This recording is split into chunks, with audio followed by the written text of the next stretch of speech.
So in the last week, with 4 states banning bisphenol A in baby bottles and baby food packaging, it already leaches into the food out of the containers, but when you microwave them in the containers, it gives you massive doses. They also admit that just a little bit of the chemical off of printer receipt ink that's used by more than 40% of major retailers is enough to reduce the fertility of men, increase cancer in men and women. This is bisphenol A. Meanwhile, I have a CNN clip from over the weekend that we posted up on Infowars.com where they've got a doctor on there arguing with another doctor saying there's no evidence it's ever caused a problem, despite the fact there are literally hundreds of studies a year. They are in the thousands overall. Now, CBS News, ABC News, NBC News, they all said it's obesity in girls that is causing this. And they said that's why we need federal controls and basically take people's children from them when they're overweight.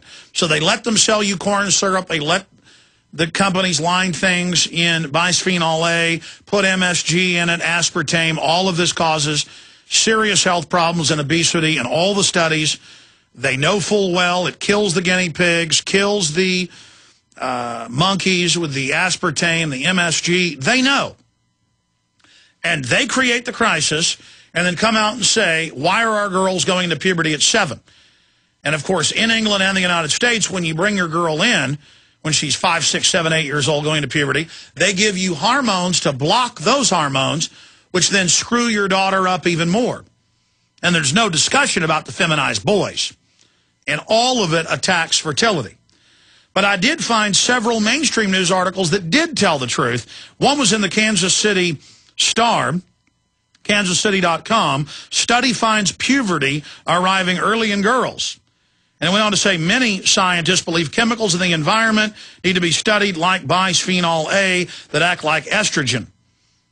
Bisphenol A is used in many plastics, food packaging, and even dental sealants. And so they go on to tell the truth and say the scientists and researchers are saying bisphenol A. But I watched all these different newscasts last night and this morning that were aggregated on YouTube. We have them linked up on Infowars.com and PrisonPlanet.com. And they said, oh, you're eating too much. That's what's making you go into puberty. That has nothing to do with it, and they know that. So they will not tell you what the problem is, and it's despicable. Here's a few minutes of an NBC piece. Good evening, I'm Ann Curry in for Brian Williams tonight as a new study published today reveals stunning and alarming findings about the health of our daughters. According to the study of more than 1,200 children, a significant number of girls are now showing signs of puberty as young as 7 years old. With these findings, the researchers are raising concerns that our girls will be at greater risk for behavioral problems, perhaps even breast cancer in the future. In a moment, we'll be talking to a leading pediatrician about what parents can do, but we begin now with NBC's Rahema Ellis. The results are startling. More than 1,200 girls between the ages of 7 and 8 from New York, Cincinnati, and the San Francisco Bay Area were part of the study. The findings reported in today's Journal of Pediatrics reveal that while the average age of the onset of puberty is 10 or 11, 15% of the girls showed signs of puberty at 7 years old. Among them, 10% of white girls, twice as many as in a 1997 study, but 15% of Hispanic girls and 23% of African-American girls. Early development is a risk. That's enough. And then they just go on to say it's because you're fat. If you inject estrogen or drink it or take it as pills, you will gain weight. And in all these studies, it says bisphenol A causes obesity, organ damage. It massively increases cancer, not just breast cancer. I mean, why do they tell 55-year-old women who go into menopause that now they probably shouldn't take estrogen replacement? Because it massively increases cancer risk. They know what's going on. So they have a estrogen simulant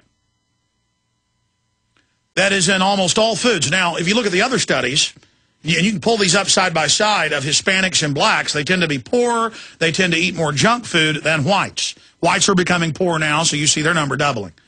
But how do you get 20+% of black children having this problem? Why do you have 15% of Hispanics having this problem? Because they're eating more junk food with the bisphenol A. And they know full well what's going on. And when we come back, I'll show you a doctor who's part of a big consortium telling you that she has no evidence bisphenol A is bad. But in the article Matt Ryan put together, he linked to all these mainline studies that conclusively show breast cancer, obesity, early onset of puberty in girls, feminization of boys.